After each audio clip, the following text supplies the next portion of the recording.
హల్లెలూయా.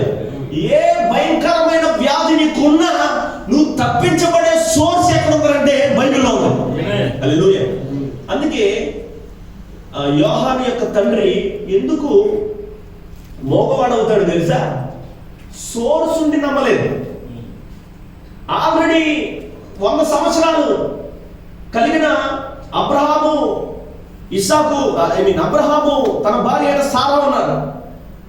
దేవుడు ఆల్రెడీ ముందే రాసించేశాడు 100 సంవత్సరాలు వచ్చిన తర్వాత పిల్లవనిచ్చాడు. హల్లెలూయా. హన్నా ఉంది.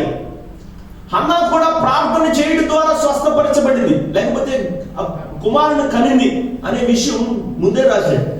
హల్లెలూయా. ఇలాంటి సందర్భంలో దేవుడే స్వయంగా వచ్చి చెప్తా ఉంటే, హల్లెలూయా, దాన్ని నమ్మక విశ్వసించక ఉన్న వ్యక్తి ఇప్పుడు దేవుడు ఏం చేయాలి?